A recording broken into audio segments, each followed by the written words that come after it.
Bom dia, boa tarde, boa noite. Eu não sei pra onde eu olho, não sei se eu olho pra cá, se eu olho pra cá.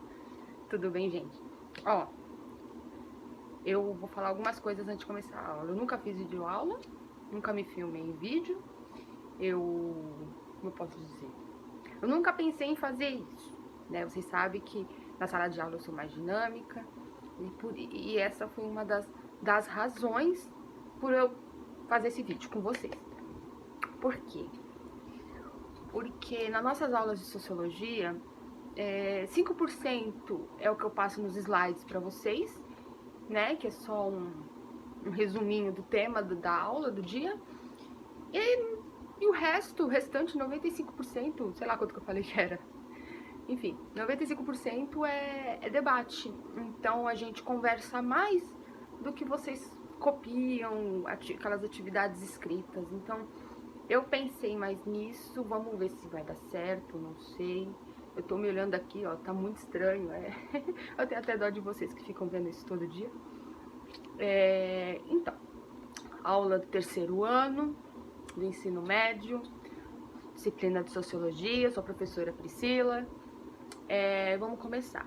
O nosso tema, ele é sobre o trabalho, né, a sociologia do trabalho, né? A ciência da sociologia, ela tem várias sobrinhas, tias, cunhadas, né? E uma delas é a sociologia do trabalho.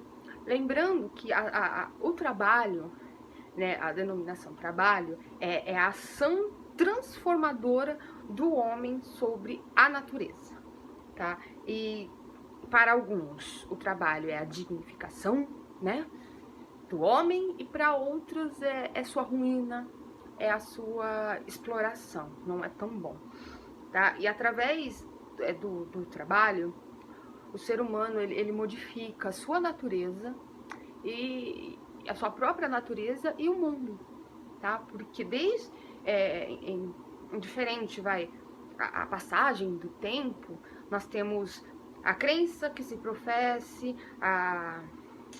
o grau de instrução formal, a cultura social, o sistema político, a condição econômica.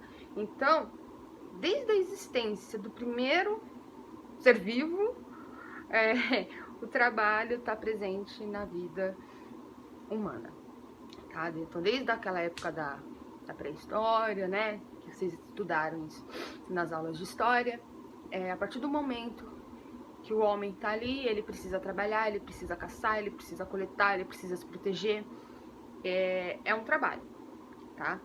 E o trabalho, ele foi visto em diferentes, visto, né, e percebido em diferentes enfoques. O tema da aula hoje é deixa eu olhar aqui. Por quê? Porque eu tô mandando o slide para vocês, que vocês sempre tem que ter o texto do slide no caderno, tá? Pra eu dar aquele vestinho maneiro. E eu preciso estar acompanhando com o slide. Então, o tema desse aqui é os momentos históricos na organização do trabalho, tá? Eu fiz a anotação aqui para não me perder. Vou tentar não fazer uma aula de 50 minutos com esse vídeo, vou tentar fazer o menos possível, o mais rápido possível, tá bom? Eu espero que eu não esteja falando muito rápido, tá? Então a gente vai falar sobre os momentos históricos no processo do trabalho, tá? Então vamos falar da Grécia. A Grécia, eu acho que vocês teve isso nas aulas de história também, espero eu, na Grécia Antiga.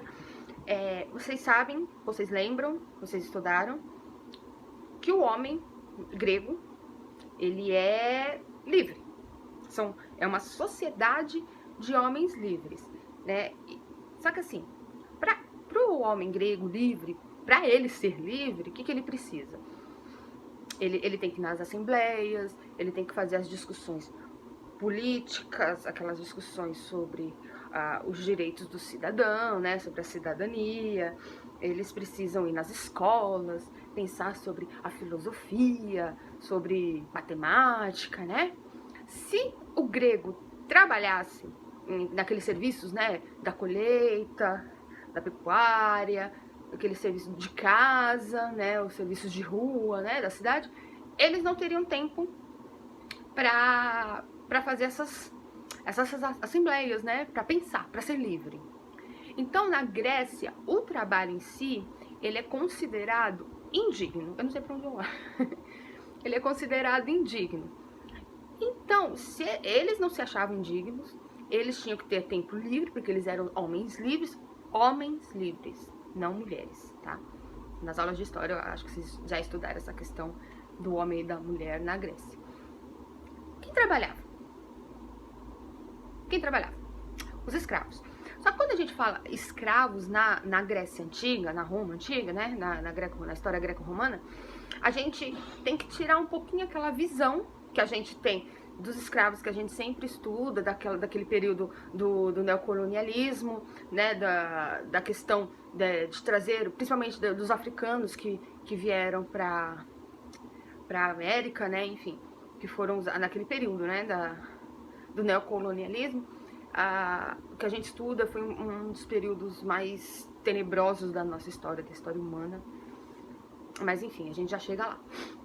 O escravo grego, como ele era? Ele era aqueles derrotados de guerra, né? Que a Grécia lutava contra, sei lá. Vamos ver. Deixa eu ver. Qualquer lugar, Egito, por exemplo. Lutava contra os egípcios e eles perdiam lá a vila deles lá.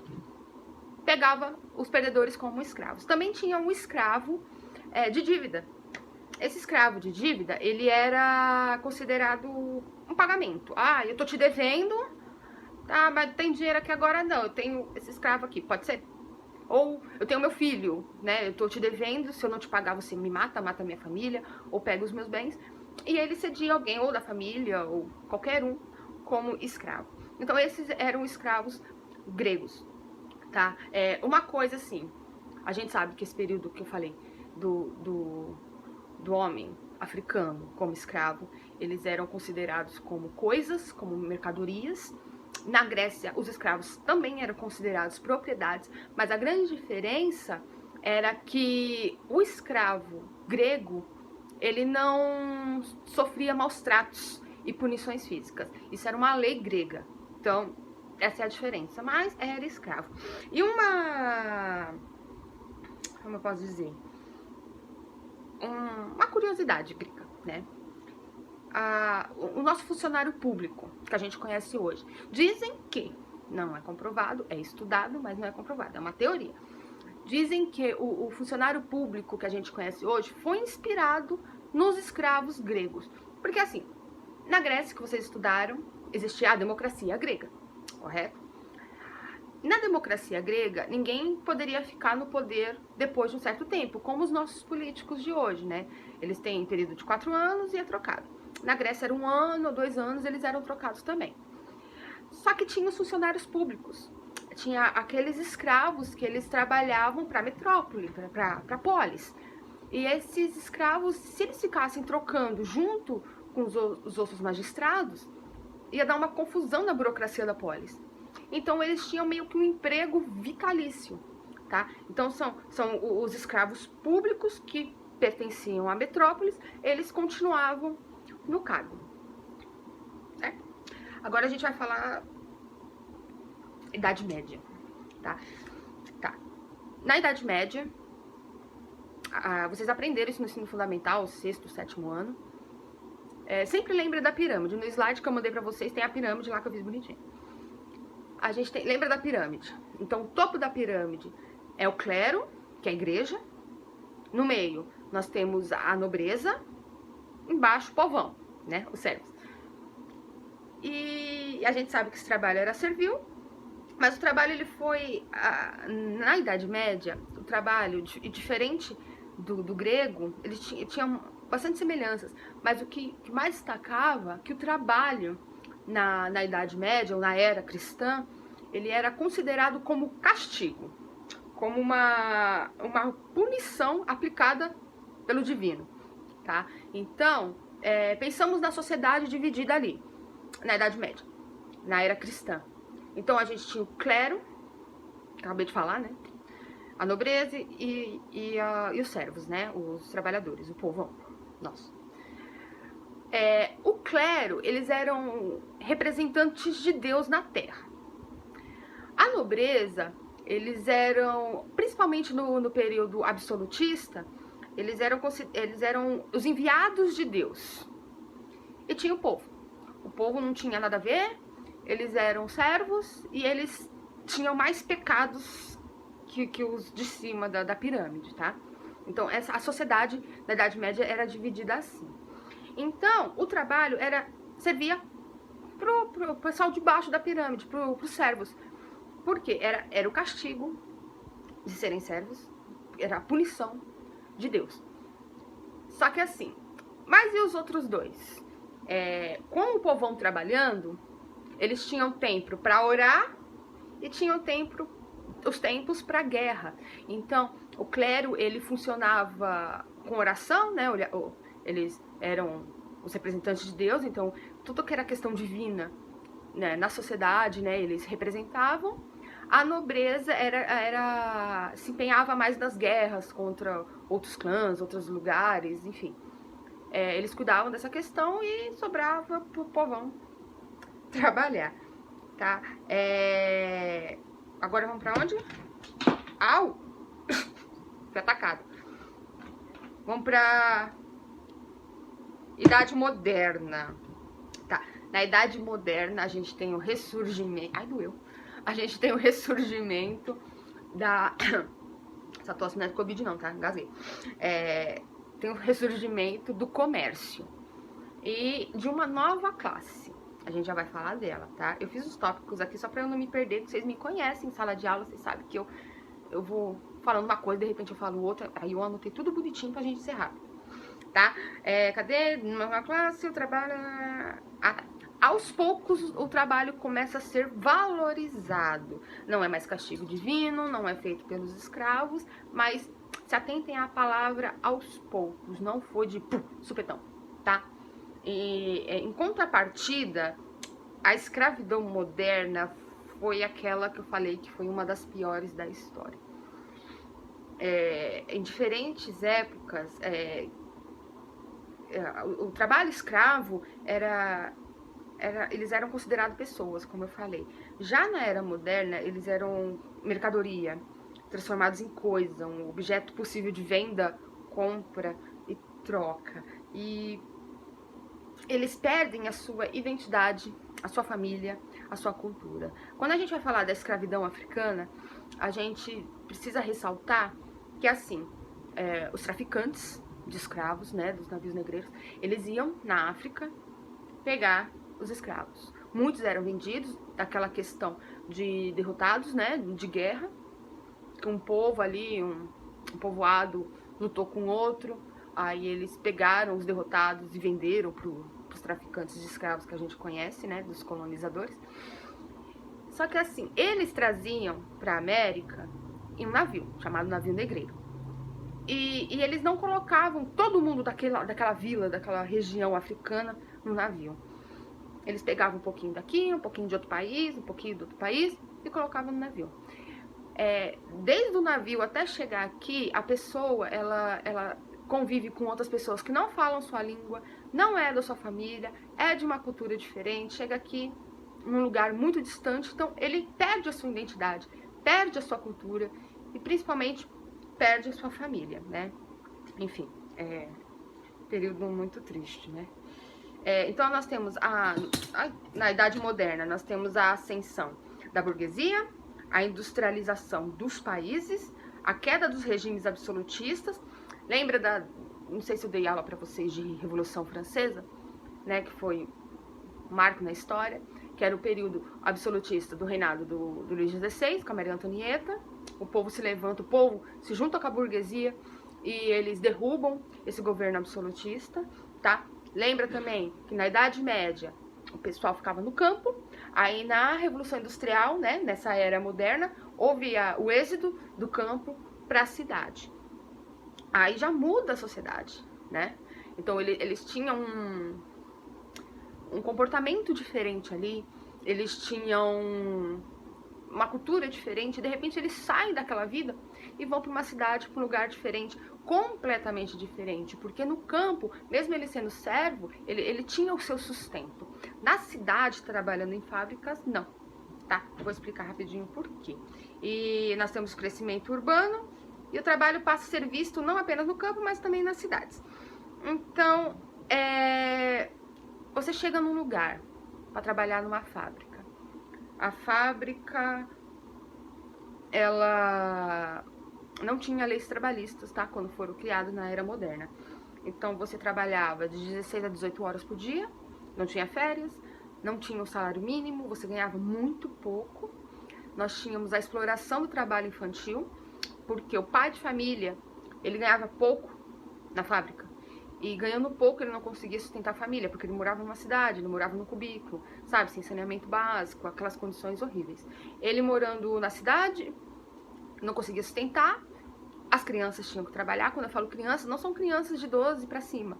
Crianças de 4, 5 anos, tá? Muitas vezes foram mutiladas, porque eles falavam que a mãozinha, o dedinho, eles cabiam na parte das máquinas onde a mão do adulto não entrava.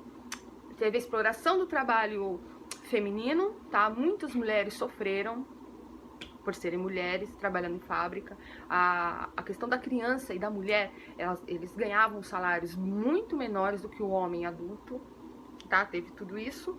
E aí surgiu uma nova classe social que eu falei pra vocês, que é a classe do operário, ou proletariado. Quando vocês ouvirem essa palavra, principalmente agora que vocês estão no terceiro ano, vocês vão fazer o Enem, vestibular, vocês ouvirem a palavra proletariado, lembre que são os trabalhadores da fábrica, né, que é uma nova classe social iniciada na Idade Moderna, tá? Com essa exploração, muitos ficaram desempregados também. Como eles não moravam no campo, moravam na cidade, eles não tinham o que fazer. Começou a ter um grande aumento de pessoas em situação de rua, prostituição, sabe, roubos, tudo pela questão de que eles não tinham o que comer. É simples assim, né? A gente conhece muito bem esses casos. E só que nessa questão da exploração, houve muitos movimentos dos trabalhadores, muitos movimentos grevistas também, tá? Tem um aqui, ó, que eu até anotei.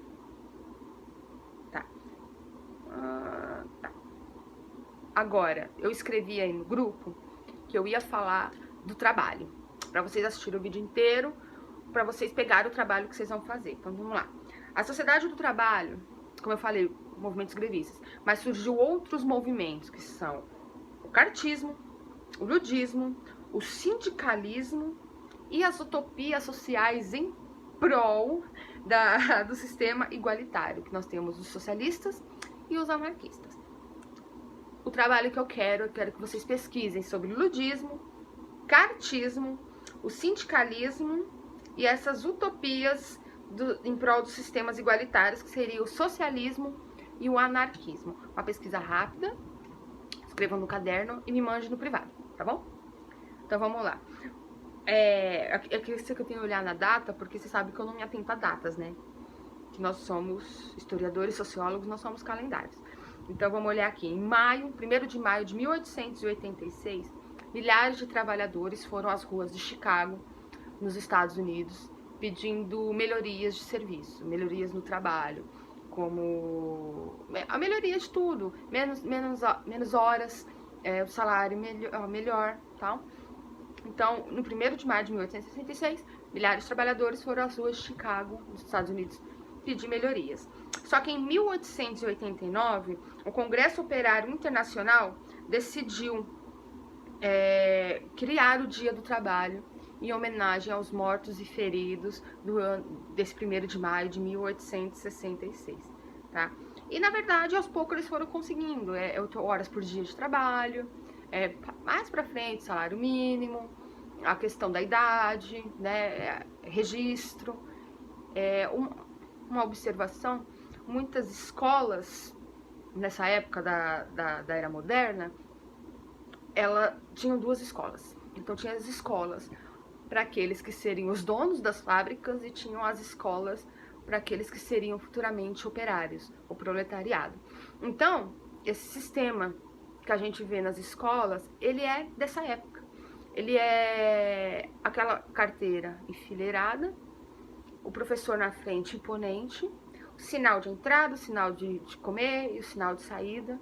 Tudo isso era para treinar a criança, o jovem, a seguir regras na fábrica, tá? A gente tem que mudar muito esse sistema, mas... Ai, gente, desculpa, a memória do meu celular ficou cheia. Então, a gente vai falar agora da Idade Moderna, que é entre o século 20 e 21, tá? Ela pode ser entendida em duas etapas. Segundo o sociólogo Bauman, ela pode ser entendida como a modernidade líquida e a modernidade pesada. A pesada, ela é estilo modelo fordista, ela de trabalho. Então, as atividades humanas são reduzidas a movimentos simples, rotineiros, repetitivos, pré-determinados, que tem que seguir de uma maneira obediente e mecânica, né? Excluindo a espontaneidade. Então, é aquele sistema bem fechado. Essa é a modernidade pesada. Já a modernidade líquida, que é o que a maioria já conhece hoje em dia, ela é o trabalhador, ele está livre para pensar, para agir, para inovar, para ter iniciativa no trabalho, explorar a criatividade dele, tá? Então essa é a idade moderna, né? Como a gente conhece, com as leis trabalhistas. Eu tô arrumando meu cabelo aqui porque baguncei. Com as leis trabalhistas e tudo mais, tá bom? Nossa, falta só um minuto para terminar o vídeo. Então, copiem o slide, assistam o vídeo, façam o trabalho que eu pedi. Valendo nota, sim, tá? Espero que vocês estejam bem, tô morrendo de saudade de vocês, tá bom? E se cuidem, fiquem em casa, lava muito bem a mão, tá bom?